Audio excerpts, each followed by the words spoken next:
আলহামদুলিল্লাহি নাহমাদুহু ওয়া নাস্তাঈনুহু ওয়া নাস্তাগফিরুহু ওয়া নাউযু বিল্লাহি মিন শুরুরি আনফুসিনা ওয়া মিন সাইয়্যাতি আমালিনা মান ইয়াহদিহিল্লাহু ফালা মুদিল্লা লাহু ওয়া মান ইউদ্লিলহু ফালা হাদিয়া লাহু ওয়া নাশহাদু আন লা ইলাহা ইল্লাল্লাহু ওয়াহদাহু লা শারীকা লাহু ওয়া নাশহাদু আন্না মুহাম্মাদান আবদুহু ওয়া রাসূলুহু। আলহামদুলিল্লাহ, যাবতীয় প্রশংসা সেই মহান রব্বুল আলামিনের দরবারে, যিনি আমাদের জীবনদাতা, যিনি আমাদেরকে সুস্থ রেখেছেন। সেই মহান রবের প্রতি আমরা কৃতজ্ঞতা প্রকাশ করে বলছি আলহামদুলিল্লাহ। লাখো কোটি দরুদ ও সালাম আমাদের নেতা বিশ্ব নবী, মানবতার মুক্তির দূত জনাবে মুহাম্মদুর রাসূলুল্লাহ সকলেই পড়ে নিচ্ছি সাল্লাল্লাহু আলাইহি সাল্লাম। প্রিয় ভাই বোনেরা, যে যেখানে আছেন, যে জায়গায় থেকে এই ভিডিও দেখতেছেন, সবাইকে জানাই আমার আন্তরিক সালাম ও মোবারকবাদ। আসসালামু আলাইকুম ওয়া রাহমাতুল্লাহি ওয়া বারাকাতুহু। শুরু করছি আজকের পর্ব। সেটা হলো, আমরা জানি, অবগত আছি বাংলাদেশের যে পরিস্থিতি, রাজনীতির দিক দিয়ে আমি এর আগেই বলেছিলাম যে বাংলাদেশের যে পরিস্থিতি রয়েছে সেটা কোরআন ও হাদিসের কথা শুনতে মানুষ এখনও মনোযোগী হয়নি। কারণ কে কোন সময় অন্তর্বর্তী সরকার নির্বাচন দেবে এবং কোন দল ক্ষমতায় বসবে, রাজনীতিবিদ যারা আছেন সেই সম্পর্কেই কথাবার্তা বলছেন এবং আমরা সেই দিকে নজর রাখছি বা আমরা সেই দিকে খেয়াল রাখছি। তাই আসুন আমরা কিছু কথা না বললে নয়, যেহেতু এর ভেতর থেকে আমাদেরকে কোরআন ও হাদিসের মোতাবেক চলতে হবে, সেদিকে লক্ষ্য রাখতে হবে। এই জন্য আমরা আজকের যে বিষয় নিয়ে কথা বলবো সেটা হলো, পৃথিবীতে আপনারা জানেন যে অনেকগুলো দল রয়েছে, অনেকগুলো আপনার মত রয়েছে। দল ও মত থাকবে, এটাই স্বাভাবিক, আমরা সবাই জানি। যতদিন এই দুনিয়া থাকবে ততদিন এই দল ও মত থাকবে।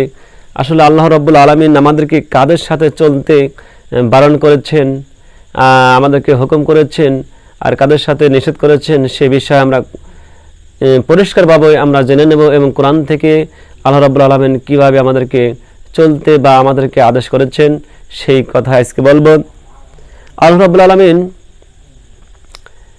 সূরাতুল তাওবা 119 নম্বর আয়াতে আল্লাহ তাআলা উল্লেখ করেছেন, ইয়া আইয়ুহাল্লাযিনা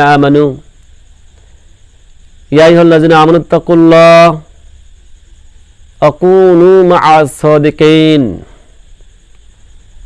আজকে আমি আবার পড়ছি, বিসমিল্লাহির রহমানির রহিম, ইয়া আইয়ুহাল্লাযিনা আমানু তাকুল্লাহ আকুনু মা'আস সাদিকিন। অর্থাৎ, হে ঈমানদারেরা, হে বিশ্বাসীরা, তোমরা সত্যবাদীদের সাথে সঙ্গী হয়ে যাও এবং সত্যবাদীদের সাথে তোমরা মিশে থাকো। এটা আদেশ করেছেন আল্লাহ রাব্বুল আলামিন।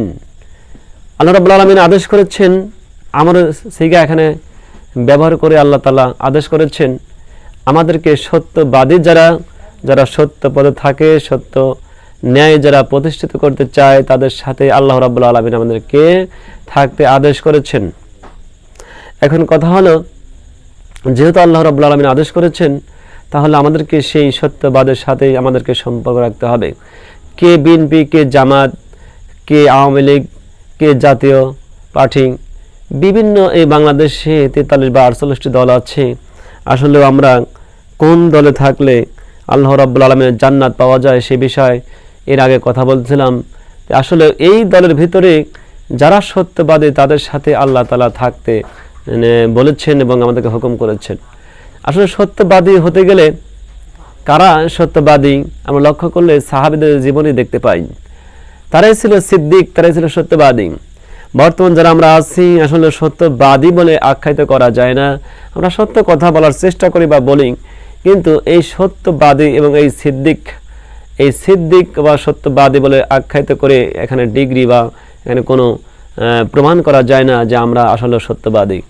অথচ আজ অনেক জায়গায়, অনেক দরবারে বা অনেক পীরের মাজারে বা বিভিন্ন দেখা যায় হেজবুল্লাহর মাহফিলে যারা পীরেরা এই আয়াতটি ব্যবহার করেন যে ইয়া আইয়ুহাল্লাযিনা আমানু তাকুল্লাহা ওয়া কুনু মা'আস সাদিকিন, তোমরা সত্যবাদের সাথে মিশে থাকো বা সঙ্গ হয়ে যাও। কেননা সত্যবাদী তারা প্রমাণ করতে চায় বা তারা বলতে চায় যে আমরা আল্লাহর দিনের পথে আছি, আমরা সত্যবাদী, তাই আমাদের সাথে তোমরা মিশে বা সম্পৃক্ত থেকে আল্লাহ রাব্বুল আলামিনের হুকুম বা নিষেধগুলো বর্জন করে আমাদেরকে চলতে হবে, সেভাবে কথা বলতে চায়। আসলে এক হিসাবে ঠিক আছে, বর্তমান পরিস্থিতিতে এরকম সত্যবাদী নয়, যারাই সত্য কথা বলে, সত্য দিকে আহ্বান করে, আল্লাহর দিকে ডাকে, তাদের সাথেই সে পীর হোক বা ওলামায়ে ইসলামী ইসলার হোক, যে কাজই করুক না কেন, যদি সে রাসূল আকরাম সাল্লাল্লাহু আলাইহি ওয়াসাল্লাম সন্ন্যত মানে বা আল্লাহর হুকুম মানে, এবং সেই মানুষটা যদি আল্লাহর পথে ডাকে এবং সত্য কথা বলে, তাদের সাথেই আমাদেরকে মিশে থাকতে হবে। তো আসুন এই আয়াতের ব্যাখ্যা, যে আয়াতটি আমি ব্যাখ্যা করলাম, তাফসিরুল কাসির ভিতরে তাফসিরুল কাসির রাহিমাহুল্লাহ তিনি কি বলেছেন, এখানে আব্দুল ইবনে কাফ তিনি একটি যুদ্ধে, তাবুকের যুদ্ধে তিনি অংশগ্রহণ করেছিলেন না। তিনি বলছেন, আমি যতগুলো যুদ্ধ আল্লাহ রাসূল করেছেন, প্রায় যুদ্ধের সাথে আমি অংশগ্রহণ করেছিলাম, শুধু তাবুকের যুদ্ধে আমি অংশগ্রহণ করেছিলাম না।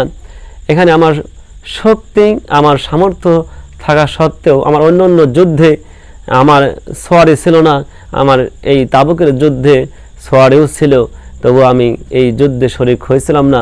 আমি প্রবৃত্তির আবৃত্ত হয়ে প্রিয় মানুষের বা তার স্ত্রীর দিকে লক্ষ্য রেখে সেই প্রবৃত্তির আবৃত্তের কারণে এই স্ত্রীর সাথে সময় দেওয়ার জন্য তিনি এই যাননি বা এই যুদ্ধে শরীক হননি। এখানে যেহেতু তিনি সামর্থ্য থাকতে শরীক হতে পারেননি এবং শরীক হননি, এই যুদ্ধের অধিকাংশ অনেক সাহাবীরা তারা যোগদান করেছিলেন, এত সংখ্যা যোগদান করেছিলেন যে নাম ঘোষণা করার মতো বা এরকম ছিল না যে অমকে অমকে বা যাবে, এই লোকগুলো যাবে। যারাই শুনেছেন তারাই অংশগ্রহণ করেছেন। আর কিছু সংখ্যক লোক প্রায় ৮০-৮২ জনের মতো, যাই হোক এখানে অনেক আছে, সেই মানুষগুলো যারা যাননি, আর তারা আল্লাহ রাসূল সাল্লাল্লাহু আলাইহি ওয়াসাল্লাম যুদ্ধ থেকে যখন আসলেন, তখন অনেকেই যারা যাননি তারা আরজ পেশ করলেন, যে তারা অজর পেশ করলেন যে আমি এই কারণে যাইনি, আমার হয়তো এই সমস্যা ছিল।